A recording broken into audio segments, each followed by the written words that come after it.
Bismillahirrahmanirrahim. Assalamualaikum warahmatullahi wabarakatuh. Kembali lagi teman-teman, apa kabarnya? Semoga sehat selalu. Langsung saja skip ke kurang lebih menit 1.30 jika ingin langsung mendengarkan kajian Ustadz Hanan Attaqi. Di sini saya akan membacakan komen-komen dan support dari teman semuanya. Jika ingin dibacakan silahkan tuliskan saja ya di kolom komentar, insya Allah. Ini dari Raudotul_Maksumah. Masya Allah, betul sekali Ustadz. Merasakan diri, merasakan dampak yang awalnya gundah, gelisah, sakit hati, tersiksa dan dikecewakan oleh makhluk Allah. Alhamdulillah karena zikir sebanyak-banyaknya, semua itu sudah sembuh dan sudah ikhlas. Masya Allah. Berikutnya dari Ditab Maharani. Insya Allah selalu berusaha untuk berzikir sebanyak-banyaknya setiap hari. Semoga selalu istiqomah. Terakhir dari Laki Canu U. Allah dulu, Allah lagi, dan Allah terus. Emoticon love gitu teman-teman. Oke, langsung saja kita dengarkan kajian dari Ustadz Hanan Attaqi. Selamat menyaksikan. Bismillahirrahmanirrahim.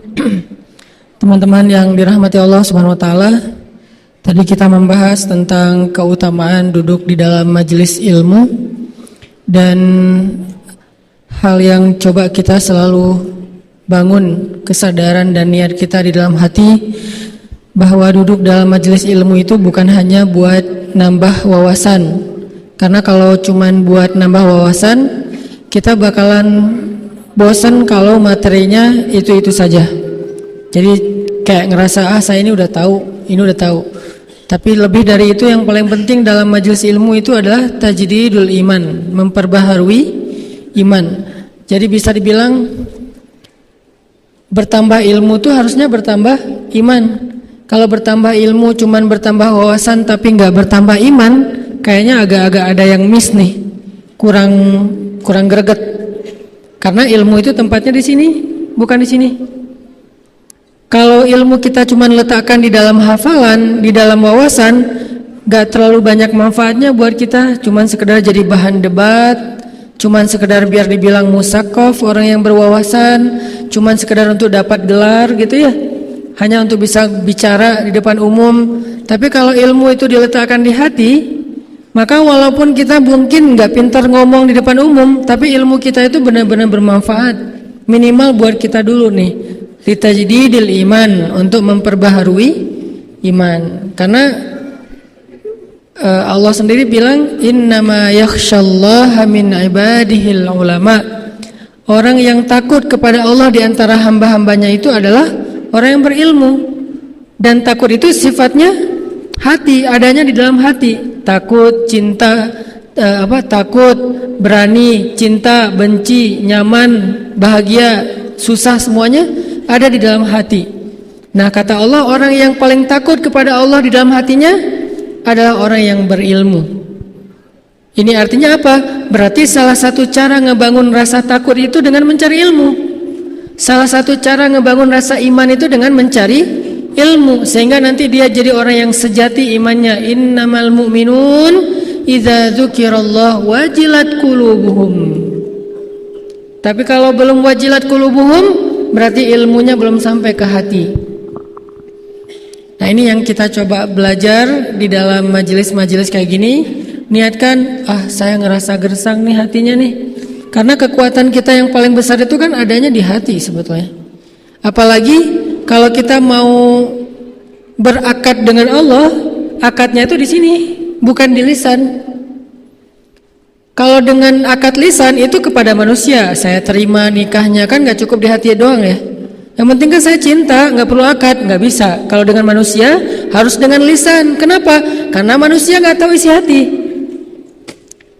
Manusia itu tidak bisa menghakimi isi hati, sehingga Umar mengatakan nahnu nahkum biz zawahir. Kita itu cuma bisa menghukum sesuatu yang tampak. Sehingga dengan manusia akad jual beli, akad utang piutang, akad pernikahan, akad cerai, semuanya dengan lisan. Kalau kita ceraikan, bukan kita. Kalau ada orang yang menceraikan istrinya dengan hati, sah nggak cerainya? Dalam hati, enggak, itu nggak jatuh talak sama sekali itu. Tapi begitu dengan lisan dia katakan, walaupun cuman bercanda atau marah, karena nggak ada orang yang bercerai tapi nggak marah kan ya. Ustadz, saya waktu itu ngomong talak itu dalam keadaan marah, Ustadz, emosi. Emang ada yang yang mentalak dalam keadaan bahagia? Kamu saya talak ya? Kan nggak gitu kan? Yang namanya talak pasti orang marah dong. Yang disebut marah nggak jatuh talak itu marah yang sampai hilang akal, dan kayaknya jarang ada yang marah kayak gitu. Jadi kalau udah dibilang talak dengan lisan atau kita pisah aja atau apalah yang senada, yang semakna, baru dia berlaku. Itu kalau ke manusia. Termasuk kalau kita mencintai seseorang, katakanlah kepada dia kan. Kan ada sahabat bilang, ya Rasul, saya cinta orang itu karena Allah. Kamu udah bilang belum ke dia? Belum. Bilang ke dia. Karena kalau kamu mencintai saudaramu, sampaikan kepada dia. Nanti supaya dia membalas. Ana uhibbuka fillah, ahabbakallahu bima ahbabtani fih. Kalau nggak ngerti bahasa Arabnya, Ustaz, aku cinta sama kamu, agak-agak gelo. Cuman kalau di Indonesia nggak budaya gitu ya, jadi agak-agak ngerasa gimana gitu. Kalau di Arab biasa aja sih, ngasih permen. Ana uhibbuka fillah, akhi, aku mencintaimu karena Allah. Benar-benar karena Allah. Kalau perlu kita bikin kayak make sure gitu ya. Allah, benar karena Allah. A-nya dipanjangin. Karena kalau A-nya panjang itunya artinya apakah. Kalau A-nya pendek itu huruf biasa. Benar karena Allah, Allah, benar karena Allah, benar. Sampai 3 kali. Maka kemudian Muaz bin Jabal mengatakan, saya pernah mendengar Rasulullah SAW bersabda, siapa yang saling mencintai di dunia karena Allah, nanti di akhirat mereka akan saling memberi pertolongan. Kalau ada yang duluan masuk surga, dia akan cari temannya yang saling mencintai di dunia karena Allah, untuk dia tolong supaya bareng-bareng masuk surga. Kenapa? Karena di dunia aja mereka nggak mau bahagia sendiri, pasti ingat temannya. Lagi makan ingat temannya, dia makan nggak ya? Kalau dia di rumahnya bagus, rumah temannya bocor, ingat rumah temannya, kasihan dia bocor kalau lagi hujan nih. Ingat di dunia aja, ingat apalagi di akhirat. Nah ini dengan manusia, lisan. Kalau dengan Allah nggak cukup lisan. Justru muamalah dengan Allah itu mainnya di sini. Muamalah dengan manusia di lisan. Dengan istri itu kita harus pintar-pintar membahagiakan hatinya dengan lisan. Kita harus pintar-pintar membahagiakan hatinya dengan kata-kata yang indah. Sehingga Nabi mengatakan qaulun ma'rufun shadaqah. Ucapan yang baik itu sedekah pahalanya. Jadi kita membahagiakan istri kita dengan ucapan yang baik, itu sedekah banget. Kita membahagiakan istri kita dengan dengan teks atau dengan WA yang romantis, itu membahagiakan dan itu sedekah berpahala di sisi Allah. Ini kalau manusia. Kalau Allah kadang-kadang nggak cukup. Kita bilang, ya Allah, saya mencintaimu, engkaulah segalanya dalam hidup saya nggak bisa hidup tanpamu, segala macam. Tapi nggak benar ucapan itu di hati, Allah tolak.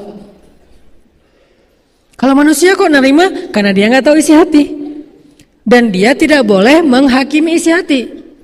Nih nggak jujur nih, dia nggak boleh ngomong kayak gitu. Karena nggak ada yang tahu isi hati orang itu kecuali Allah, kemudian dia.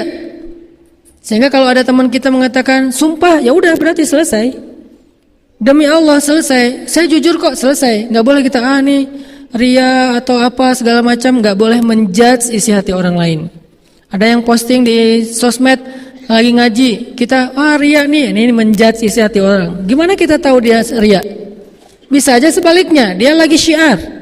Dia berharap dengan dia posting ngajinya bagus, orang lain jadi semangat untuk belajar membaca Al-Quran. Dan dia pengen dapat pahala dari man sanna sunnatan hasanah. Siapa yang mencontohkan satu contoh yang baik. Kita yang menghakimi isi hatinya dengan kata-kata ria, malah nambah-nambah dosa. Atau mentransfer pahala kita buat dia, kan rugi nih. Nah kalau ke Allah, Allah maha tahu. Wa asirru qawlakum aw jaharu bih innahu alimun bidzatis sudur. Kalian sembunyikan kata-kata kalian atau kalian nyatakan, Innahu alimun bidati sudur. Allah tahu banget lah isi hati kalian, kata Allah. Sehingga kalau kita cuman berucap ngegombal ke Allah, tapi di hatinya tuh nggak jujur, Allah nolak gombal kita.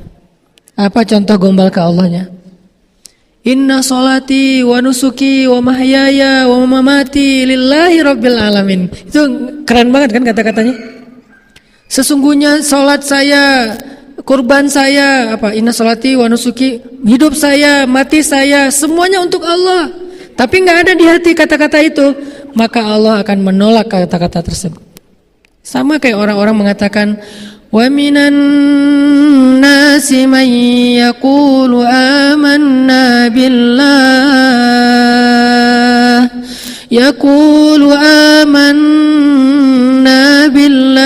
wa bil yaumil akhir. Ada manusia, ada orang bilang kami beriman kepada Allah dan hari akhir. Terus Allah komen postingan mereka. Apa kata Allah?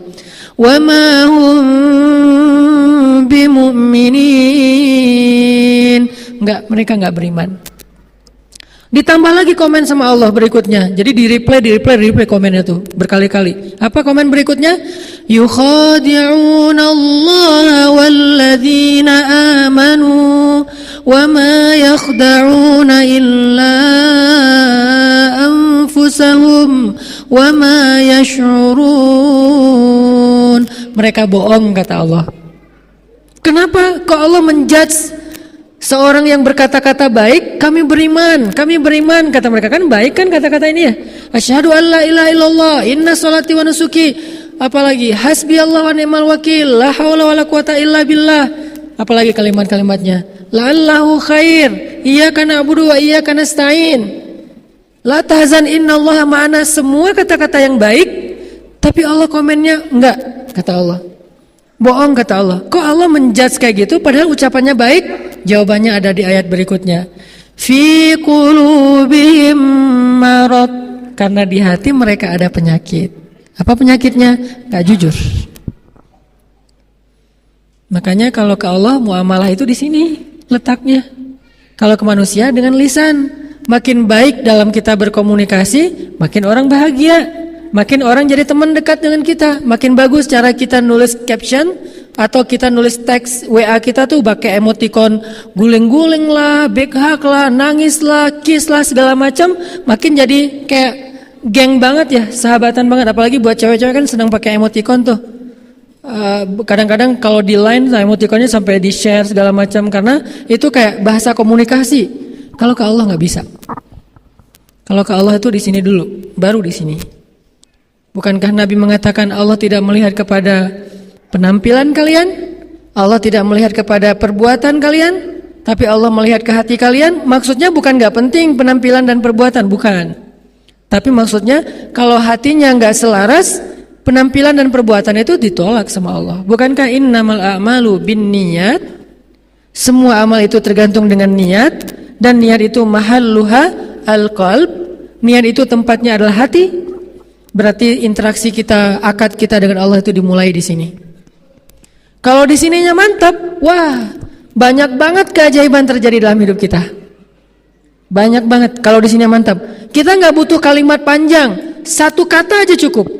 Kalau di sininya mantap, udah ada akad dengan Allah, satu kata aja untuk ngeklaim, udah cukup. Apa kata itu? Allah. Udah selesai. Kita udah baca Al-Baqarah, baca segala macam, masih aja ketakutan kan ya? Kita yang gemetar. Nabi cuma dengan satu kata, Allah, musuhnya yang gemetar. Kita malam-malam sendirian mungkin di rumah atau di kos-kosan, dan banyak cerita-cerita serem kata orang-orang di kos-kosan itu, di belakang rumah segala macam. Kita bacalah Al-Baqarah, lengkap tuh, 286 ayat dibaca. Kan Masya Allah ya. Ada berapa kata Allah di dalam surat itu? Kok masih gemetaran? Kok masih gak bisa tidur? Kok masih khawatir? Karena kita membaca itu dengan lisan, bukan dengan hati. Ketika kita membaca ayat Allahu waliyul ladzina amanu, padahal cukup ya satu kata itu, satu kalimat.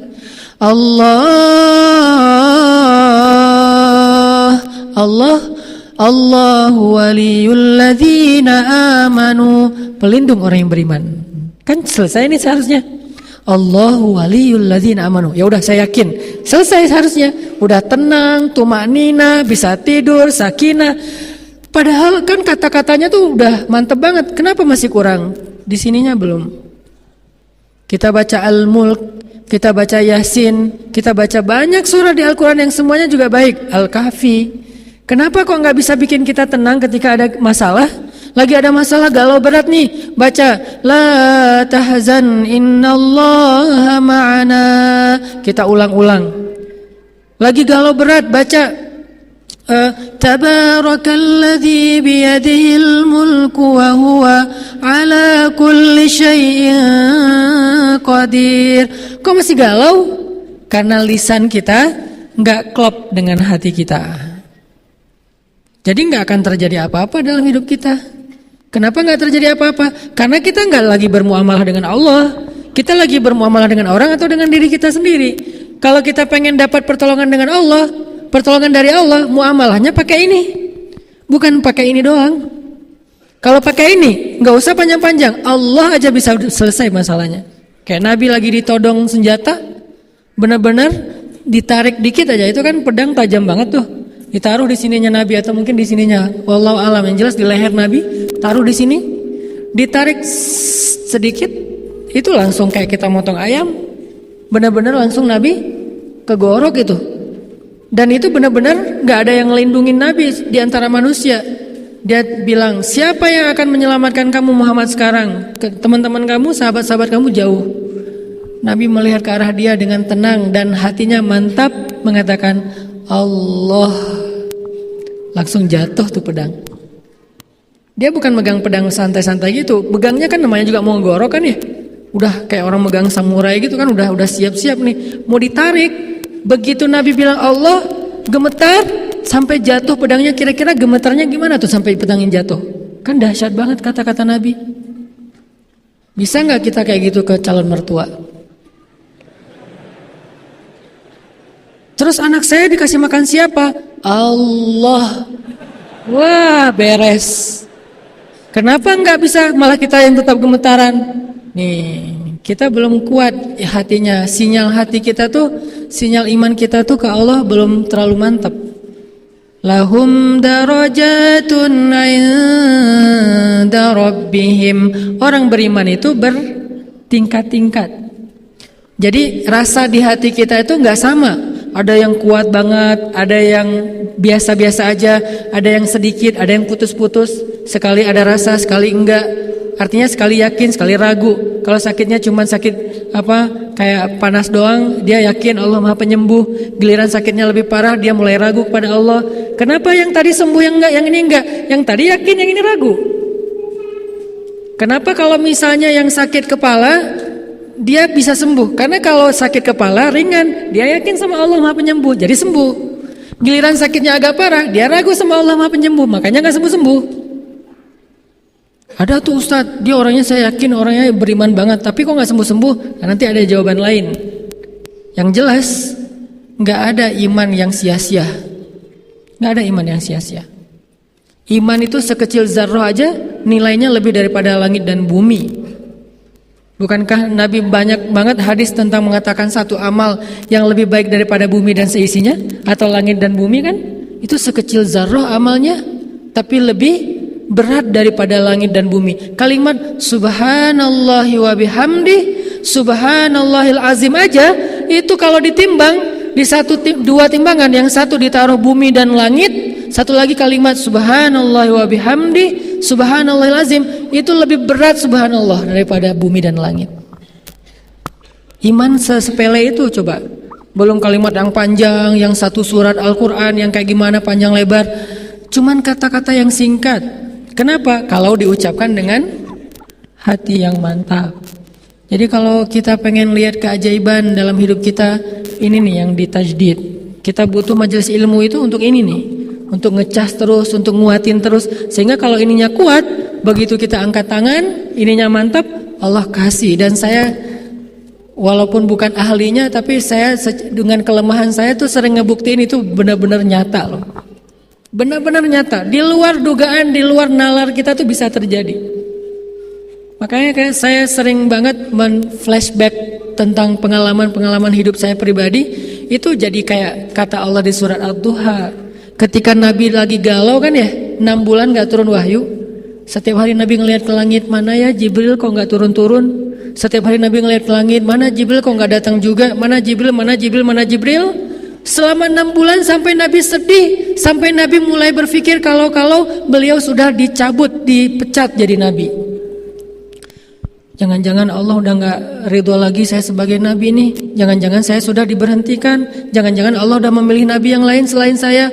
Jangan-jangan saya udah gak layak. Sedih banget. Kebayang gak tuh sedihnya? Lebih sedih daripada ketika anak laki-laki beliau wafat. Sedih banget Nabi tuh. Itu salah satu adegan Nabi paling sedih ketika 6 bulan gak turun wahyu. Sampai Nabi menganggap bahwa hidup ini udah gak ada artinya lagi kalau saya udah gak punya manfaat, udah gak ada misi dalam hidup, buat apa lagi saya hidup. Sedihnya luar biasa, murung terus-terusan. Tiba-tiba turun ayat wadduha, demi matahari yang ketika duha, artinya hidup ini masih cerah Muhammad. Walaili idza saja, demi malam yang tenang. Kenapa kamu resah Muhammad? Ma wadda'aka rabbuka wa ma qala. Allah harusnya bisa aja bilang ma wadda'aka rabbuka wa qala. Tuhanmu tidak benci kepadamu dan tidak meninggalkan kamu. Tuhanmu tidak meninggalkan kamu dan tidak benci kepadamu. Enggak, Allah bilang Tuhanmu tidak pernah meninggalkan kamu, tidak pernah benci Tuhanmu tidak pernah meninggalkan kamu dan benar-benar tidak pernah membenci kamu. Ini artinya Allah tuh kayak negesin banget kalau Allah tuh enggak benci dan enggak ninggalin Nabi. Jangan sedih Muhammad, 6 bulan itu bukan berarti Allah ninggalin kamu. Itu kayak ujian juga buat Rasulullah. Setelah itu wala saufa yu'ti walal akhiratu khairul laka minal ula wala saufa yu'tika rabbuka fatarda. Allah terus ngasih kayak motivasi buat Nabi Muhammad. Jangan putus asa wahai Muhammad, jangan sedih wahai Muhammad, jangan berkecil hati wahai Muhammad, jangan menyerah wahai Muhammad. Aku pasti akan menolong kamu. Aku gak pernah ninggalin kamu. Aku tuh gak pernah jauh dari kamu. Allah ngomong kayak gitu coba. Surat Ad-Duha itu tinggal dikasih nada Korea dikit tuh benar-benar kayak gitu. Jadi Allah kayak lagi kayak ngasih harapan buat Nabi Muhammad. Kamu jangan pikirin aku jauh dari kamu. Aku tuh gak ngerejek kamu. Gitu. Kalau ekspresi saya mah ya. Aku tuh gak pernah gak baca WA kamu. Aku tuh gak pernah ngeblok kamu. Aku tuh gak gitu-gitulah kalau bahasa kita yang agak-agak gimana gitu ya. Kalau ke teman mungkin nggak pernah gitulah. Yang jelas Allah kayak ngeyakinkan Nabi, Allah tuh nggak pernah ninggalin Nabi. Terus biar Nabi makin pede berjalan, makin yakin bahwa beliau nggak sendiri apa? Allah nyuruh Nabi flashback. Alam, coba kamu lihat ke belakang. Coba kamu ingat-ingat lagi. Alam yajidka yatiman fa'awa wa wajadaka dhallan fahada wa wajadaka ailan fa'aghna. Coba kamu ingat lagi masa lalu kamu Muhammad. Bukankah kamu dulu yatim? Gak punya ayah, kemudian gak punya ibu, kemudian gak punya kakek, kemudian sampai gak punya paman. Lalu Allah memberikan kamu terus orang yang akan mendampingi kamu. Gak ada ayah, ada ibu. Gak ada ibu, ada kakek. Gak ada kakek, ada paman. Gak ada. Kemudian setelah selesai masa paman dengan istri yang luar biasa. Kenapa Allah gak ngasih Khadijah itu semasa dengan Ummu Salamah, Sauda, Aisyah? Kenapa? Karena satu orang Khadijah itu tidak sebanding dengan semua istri-istri Nabi yang lain. Dan Nabi butuh Khadijah di masa-masa merintis dakwah. Setelah dakwah sudah agak solid di Madinah, baru dikasih pendamping khusus masa-masa nyaman. Aisyah itu istri di masa nyaman, makanya hadis-hadisnya main, bercanda, ya kan ya, cemburu-cemburuan, ngambek-ngambekan, kejar-kejaran, itu Aisyah. Terus di sisi yang lainnya mencari ilmu, menghafal hadis, menghafal Quran, karena Islam dakwah udah lumayan solid di situ tuh. Kalau masa merintis, masa-masa Nabi pulang dalam keadaan sedih, diselimutin, Nabi pulang dalam keadaan kotor, tubuhnya dibersihin, itu Khadijah. Makanya alam yajidka yatiman fa'awa. Buat saya, alam yajidka yatiman fil Qahirah, di Kairo, fa'awa. Bukankah kamu sendiri dulu di Kairo, berangkatnya sendiri, gak punya siapa-siapa, lalu Allah memberikan kamu keluarga, berangkat sendiri pulang 2,5. Kok 2,5 sama istri saya dan anak dalam kandungan istri saya? Jadi kita pulang bertiga. Allah kasih keluarga, dikasih teman, dikasih geng. Sehingga di Kairo saya malah jadi betah, malas pulang karena udah terlanjur banyak teman di sana. Baik orang Indonesia, orang Mesir, orang Afrika. Yang paling banyak teman saya itu orang Afrika. Mungkin karena agak-agak mirip kali ya, jadi banyak teman. Kita jalan bareng seru-seruan. Bukankah dulu berangkatnya sendiri? Siapa yang mendatangkan teman-teman, yang mendatangkan pasangan? Allah. Ingat itu, sehingga kalau kamu melangkah nggak usah khawatir. Kan Allah di sana dan di sini sama. Nanti Allah yang akan membantu kamu dengan cara yang sama, bahkan lebih dahsyat dari itu. Sehingga saya nggak pernah khawatir. Awal saya datang ke Bandung juga kayak gitu. 2006, belum lama loh. 12 tahun yang lalu saya datang ke Bandung, tinggal di Tegalega yang pojok ada pembuangan sampah. Saya bilang saya harus bisa memberi manfaat lebih di kota ini. Saya berdiri di atas gedung Gria Jogja Kepatihan tuh. Saya naik ke atas, saya lihat kota Bandung. Kenapa kok di situ? Kenapa nggak di tower Masjid Agung? Karena nggak punya duit untuk bayar masuk tower. Cari yang gratisan. Terus di ITC ya namanya, ITC kan ya, yang di Kebun Kelapa. Berdiri di atas. Ini kota Bandung. Saya harus memberi manfaat di sini. Saya harus 10 tahun lagi saya harus menjadi orang yang bermanfaat. Itu azam. Kenapa saya yakin? Bukankah saya di Mesir juga dulu kayak gitu? Awal saya datang ke Mesir, hari pertama langsung ditaruh di sekretariat mahasiswa Aceh di lantai 21. Saya langsung duduk, kan musim dingin waktu itu, 6 derajat lah kurang lebih. Saya duduk di depan, di balkon gitu pakai jaket, melihat kota Kairo malam hari yang kelap-kelip lampu. Saya bilang 5 tahun lagi saya di sini udah harus memberi manfaat lebih, harus jadi seseorang, saya bilang. Bukankah saya sendiri datangnya? Tiba-tiba 5 tahun kemudian saya punya keluarga, punya teman. Alhamdulillah selesai kuliah di Al-Azhar. Oh berarti itu modal. Alam yajidaka yatiman fa'awa. Kenapa kalau di Kairo aja bisa, kenapa di Bandung enggak? Kalau di Bandung aja bisa, kenapa di tempat lain enggak? Alam yajidaka yatiman fa'awa. Wa wajadaka dhallan. Namanya anak baru kan dol ya. Apa dol? Bingung. Ini gimana nih? Banyak bingungnya kan, namanya orang baru. Awal-awal datang ke Kairo bingung naik bis tuh kayak gimana. Soalnya bis di Kairo tuh emang koboi banget. Kita kalau misalnya ketinggalan kalau kita misalnya nggak siap-siap di pintu pas mau turun, ya lewat. Karena dia nggak pernah berhenti di halte.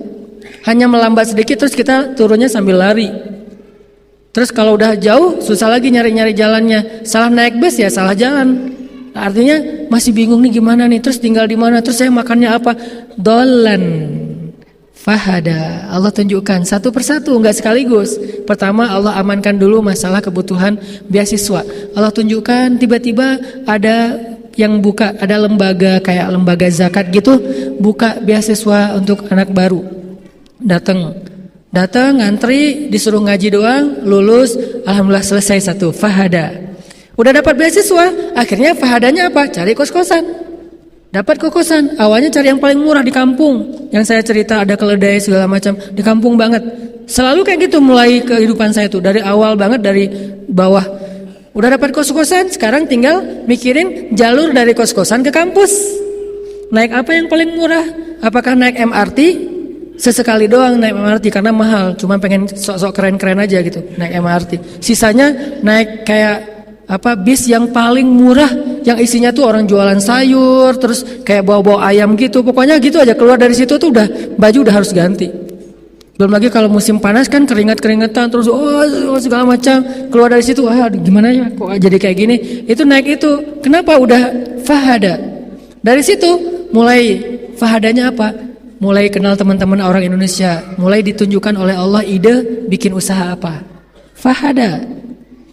Udah gitu, wajadaka ailan, lapar, tadinya nggak punya penghasilan sendiri, fa'aghna, jualan bakso, walaupun bukan saya yang bikin. Karena udah punya teman, Allah tunjukkan, dia yang bikin bakso, saya yang jual, nanti bagi hasil, dia 30%, saya 70%. Alhamdulillah ya, dia baik banget, mau aja gitu. Fa'aghna, kenyang gitu. Terus kalau lagi ada musim liburan kan suka kayak acara gathering ya, saya catering gitu-gitulah. Terus kayak ada musim anak baru datang, jual dolar. Musim haji jadi gaya di tanah suci. Fa'aghna, Bukankah itu bukti? Makanya kata Allah, Muhammad, alam yajidka yatiman fa'awa wa wajadaka dhallan fahada wa wajadaka ailan fa'aghna. Terus kenapa khawatir? Kenapa ragu? La tahzan, innallaha ma'ana. Ini dibangun di sini. Dan ini yang membuat saya semakin yakin sehingga dengan keyakinan itu saya ngerasa bukan saya hebatnya, Allah yang hebat. Cuman kehebatan Allah itu nggak kita lihat langsung karena kita nggak yakin akadnya. Jadi tiket mau ngelihat show-nya Allah tuh, tiketnya itu iman. Jadi kita kalau pengen ngelihat Allah perform, Allah show dan show-nya tuh spektakuler banget, tiketnya di sini, barcode-nya tuh ada di sini. Jadi kalau kita mau datang ke gate-nya, mau masuk ke acara show Allah, terus barcode-nya nggak ke-detect, berarti emang ininya agak ini nih. Melihat dari jauh kan beda dengan jadi dekat. Kelihatan lampu warna-warni dari luar, ada show apa sih kok seru banget. Tapi kan kita jaraknya terlalu jauh, jadi nggak menakjubkan yang kita lihat. Kenapa ada orang yang melihat kehidupannya tuh menakjubkan banget? Karena dia ngelihatnya di barisan paling depan. Soalnya dia beli tiketnya dengan VIP, tergantung barcode tiketnya. Dan itu ada di dalam hati kita, teman-teman. Buktiin deh. Kalau pengen lihat keajaiban Allah, percaya deh sama Allah. Ustadz, saya udah ngetes Ustadz. Ngetes itu gak percaya namanya. Ngetes itu kan ragu-ragu. Bener gak ya? Bener gak? Saya ngetes dulu deh. Itu ragu-ragu, gak akan kelihatan. Percaya.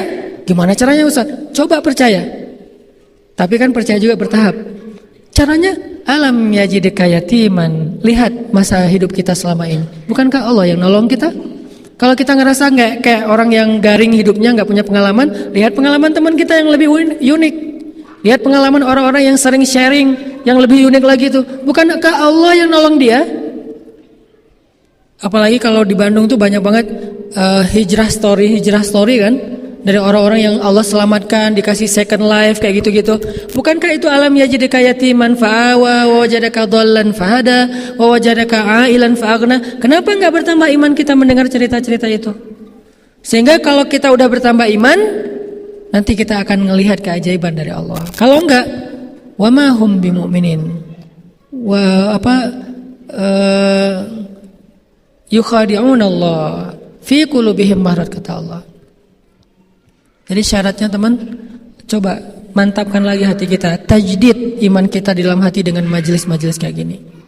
Itu yang bikin saya merasa, kalau saya pribadi nih ya, bukan saya mungkin gak layak, tapi saya merasa wa amma bi ni'mati rabbika fahaddits. Saya merasa ada satu kehebatan Allah yang saya pengen banget cerita ke banyak orang. Bukan sayanya hebat, demi Allah, Allahnya yang hebat. Dan kehebatan Allah ini kita harus tahu. Nah, itulah motivasi saya men-share.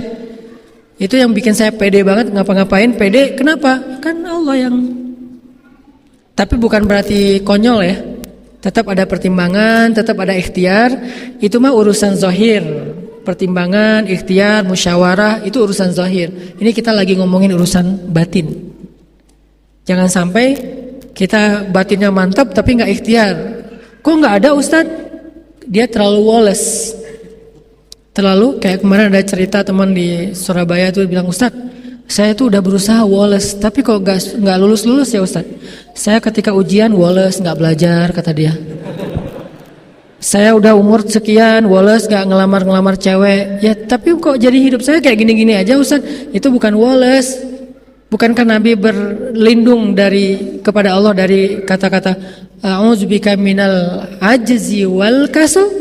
Aku berlindung kepada Engkau ya Allah dari lemah dan malas. Itu malas, bukan woles. Mudah-mudahan kita jadi tahu, oh berarti akad kita tuh di sini. Kalau mantap di sini nih, nggak akan kecewa. Terus kalau kita udah mantap, gimana cara Allah nolongin kita? Kalau kita yakin nih, udah berserah diri sama Allah, kalimat inna sholati wa nusuki, kalimat hasbi Allah itu udah mantap di hati kita. Gimana cara Allah nolong kita? Kayak Bilal bin Rabah, ketika dia diuji oleh Allah dengan disiksa Umayyah bin Khalaf, dan penyiksaan itu live streaming lagi tuh. Semua orang nonton kan, ketika Bilal disiksa, dan orang-orang pada komen, kasihan ya gitu.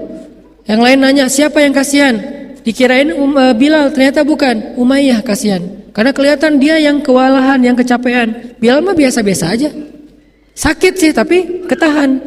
Gimana cara Allah menolong Bilal? Ketika Bilal mengatakan satu mantra, satu kata saja, ahadun ahad, ahad, ahad, ahad, cuma satu kata.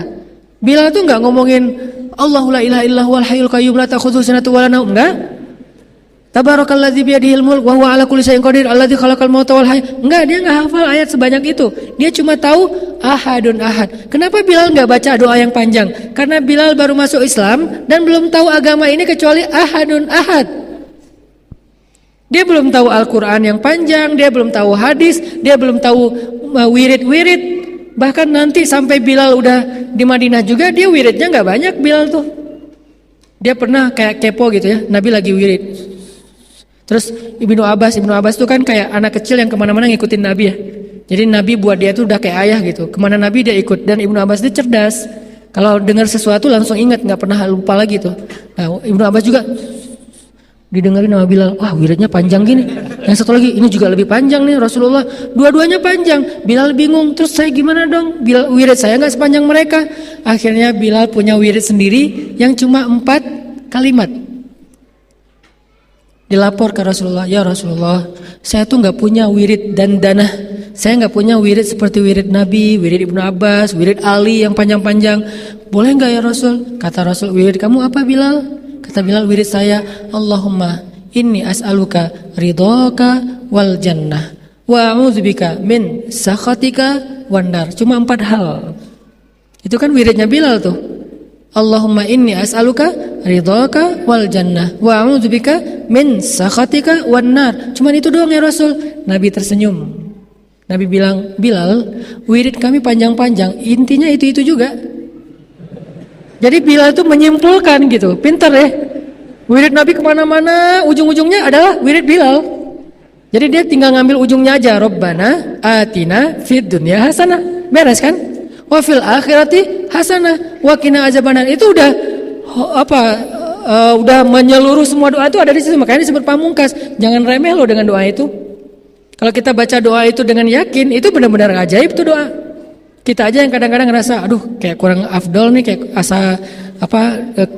kurang nih doanya cuma Rabbana atina. Enggak. Kalau mau nambah boleh. Tapi doa itu juga udah keren banget tuh. Bahkan doa itu diajarkan di surat An-Nisa. Allah sendiri yang ngajarin. Hasanah dunia, hasanah akhirat, dan terhindar dari api neraka. Mau nambah yang lain buat apa? Biar makin mantap nih.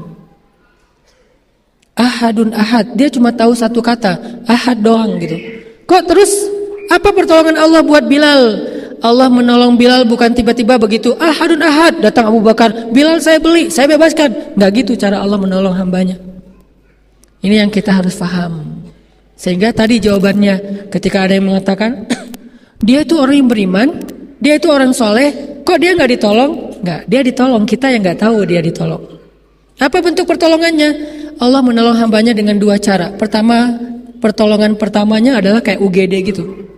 Begitu datang ke rumah sakit, diinfus dulu atau periksa tensi dulu, terus diinfus. Kalau perlu, nggak langsung didiagnosa sama dokter. Kadang-kadang apalagi datangnya nggak ada dokter di klinik itu, besok baru dokter diagnosa. Yang penting dia pertolongan pertama. Nah Allah ngasih kita pertolongan pertama, kemudian baru pertolongan yang berikutnya. Pertolongan pertama apa? Pertolongan pertama dari Allah kepada hambanya ketika mereka punya masalah adalah Allah tolong hatinya, dikuatkan kesabarannya. Itu pertolongan pertama. Gak langsung drop off, gak, dikuatkan kesabaran dia. Sehingga walaupun dia tetap mendapatkan ujian yang itu, hatinya tetap tenang, dia tetap kuat, dia tetap tabah, dia tetap sabar. Itulah pertolongan paling ajaib yang Allah berikan kepada hambanya.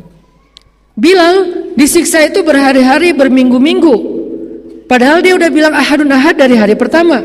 Kok nggak langsung dibeli sama Abu Bakar? Karena Allah ngasih pertolongan pertama buat Bilal bukan dengan cara dibebaskan, tapi dikuatkan hati Bilal. Sehingga ketika disiksa, Bilal sama sekali tidak mau beralih dari iman. Kata Umayyah pertama, wahai Bilal, tinggalkan agama Muhammad, beralih kepada agama orang Quraisy. Ahadun ahad. Wahai Bilal, Muhammad itu nggak pernah bantu kamu, dia sendiri di rumahnya dilindungi keluarganya. Kamu sendiri di sini nggak ada yang lindungi. Ahadun ahad. Wahai Bilal, ya sudahlah, kalau kamu nggak mau meninggalkan agama Muhammad, minimal kamu mencela Muhammad aja, tapi agamanya tetap kamu peluk. Ahadun ahad, ya udah nggak usah mencela Muhammad, nggak apa-apa. Ya minimal kamu jangan bilang lagi ahadun ahad. Ahadun ahad, sebel nggak sih? Kan sebel banget nih jadi Umayyah bin Khalaf ya. Akhirnya Umayyah bilang, Bilal, sekarang saya tuh udah dari ujung udah ke tengah tuh udah jauh banget loh Bilal. Masa kamu nggak bisa ditawar sama sekali sih? Saya tuh udah banyak kasih diskon. Tadi suruh kufur nggak mau, terus suruh mengkhianati Muhammad nggak mau, mencela Muhammad nggak mau, nggak usah ngomongin ahad aja juga nggak apa-apa, nggak mau juga. Sekarang minimal gini wahai Bilal, kamu tetap boleh ngomong ahadun ahad, kamu boleh la ilaha illallah, kamu boleh apa, tapi akuilah bahwa agama kami itu nggak salah. Pluralisme, ya kan? Kami juga benar, kamu juga benar. Cuman kamu lebih cocok dengan Allah, kami cocok dengan berhala. Gitu aja Bilal. Ahadun ahad. Apa nggak stroke tuh Umayyah bin Khalaf? Udah berkali-kali nawar nggak bisa. Kenapa Bilal bisa kayak gitu? Umayyah itu lemah hatinya, Bilal kuat hatinya. Karena Allah menolong hati Bilal. Kayak kita ketika awal berhijrah, sebutlah hijrah pekerjaan. Gak mau lagi riba, gak mau lagi yang kayak gitu-gituan, gak mau lagi yang syubhat, gak mau lagi yang haram, secuil apapun kecuali darurat. Cuman itu alasan yang membolehkan. Dan ini belum jadi darurat, akhirnya kita tinggalkan. Apakah kita akan langsung dapat usaha dan langsung kemudian survive kaya, punya profesi yang luar biasa? Kayaknya SOP-nya gak kayak gitu deh. Awalnya justru kita langsung diuji dengan lapar dulu, pendapatan gak sebesar yang dulu. Jadi berhemat, gak bisa entertain, gak bisa jalan-jalan. Dari keluarga juga mulai ada sedikit guncangan. Apa yang membuat kita bertahan dalam masa-masa kayak gitu? Hati kita. Kalau kita gak yakin sama Allah, Allah gak akan nolong hati kita. Akhirnya kita balik lagi, apa nih maunya Allah? Ada yang kayak gitu. Dan lapor ke saya lagi curhat, Ustadz saya pengen nanya. Tanya apa Pak? Apa sih maunya Allah? Kok nanyanya ke saya? Nanya ke Allah dong. Apa sih maunya Allah? Saya tuh udah ngelakuin loh apa yang Allah mau. Saya udah ninggalkan pekerjaan riba saya udah sholat di masjid 5 waktu, istri saya sudah berhijab, anak-anak udah belajar ngaji, saya udah nggak kayak dulu lagi minum segala macam. Tapi kok hidup saya kayaknya makin susah nih. Nah, dia nggak berakad dengan Allah di hatinya. Dia hanya mencari yang mudah buat dia dan menguntungkan. Dan itulah yang disebut dengan iman ala harfin. Imannya berada di pinggir. Sedikit saja ada guncangan langsung terperosok. Itu iman yang kayak gitu. Karena SOP-nya bukan kayak gitu. Jangankan kita, Bilal lebih soleh dari kita. Khabab lebih soleh dari kita. Siapa lagi yang disiksa? Sumayyah lebih soleha daripada kita. Masyidah lebih soleha daripada kita kan? Ashabul Ukhdud yang dibakar hidup-hidup di dalam sebuah parit lebih soleh daripada kita. Kenapa mereka diberlakukan SOP yang sama? Apakah Allah nggak tahu isi hati mereka? Tapi emang kayak gitu sunnatullah teman-teman. Perjalanannya emang kayak gitu dulu. Ketika kita hijrah, Allah uji dulu ke bawah. Dan bersabarlah, yakinlah sama Allah, Allah akan kuatkan hati kita. Nggak lama kok yang kayak gitu-gitu. Dan makin husnuzon kita ke Allahnya mantap, makin cepat loh terjadi keajaiban. Kalau saya sering ngerasa husnuzon itu yang menolong saya nih. Ini mah gak akan lama. Ini mah bisa. Ini mah apa. Tapi ikhtiar ya. Ini masalah hati doang nih. Insya Allah Allah tolong. Insya Allah gak akan apa-apa. Ada Allah kok, ada Allah. Benar-benar Allah tunjukin keajaiban. Gak pernah kepikiran. Jadi ayat min haitsu la yahtasib itu benar-benar nyata.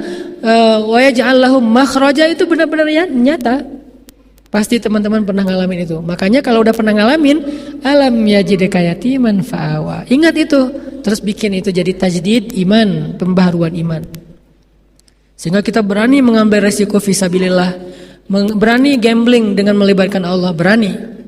Selama itu fisabilillah, gamblingnya itu di jalan Allah. Gambling jalan Allah gimana? Ninggalin yang haram menuju ke yang halal walaupun sedikit beresiko. Itu namanya gambling fisabilillah. Kan mengambil resiko kan, kayak bertaruh gitu. Kalau bertaruhnya pakai nama Allah, tenang weh, la tahzan. Allah nggak akan ngecewain kita kalau kita pakai nama Allah. Termasuk menikah nggak punya modal. Termasuk seorang perempuan menyerahkan dirinya, hatinya kepada seorang laki-laki yang nggak punya modal. Gambling banget kan, ngambil resiko banget. Tapi dia tahu laki-laki ini orang yang beriman. dan bertanggung jawab. Beriman dia ke Allah, bertanggung jawab kepada manusia. Artinya dia mau berikhtiar, mau bekerja. Maka tenang. La tahzan wahai ibu-ibu, la tahzani wahai perempuan, karena kalau kalian menyerahkan hati dan diri kalian untuk laki-laki yang beriman kepada Allah dan bertanggung jawab untuk kalian, insyaallah la'allahu khair. Itu yang udah baik banget tuh. Awal-awalnya mungkin agak ada tunggakan listrik, wajar. Akhirnya diusir, ya emang kayak gitu. Kita baru diusir, belum disiksa kayak Bilal kan. Baru diusir doang, baru dimarahin sama Bu Kos. Setiap akhir bulan dimarahin, biasa. Belum dicambuk seperti Sumayyah. Belum juga bakar hidup-hidup dan diseret di bara api seperti Khabab. Nauzubillah. Jadi teman-teman, bersabarlah dengan sedikit ujian. وَلَنَبْلُوَنَّكُمْ بِشَيْءٍ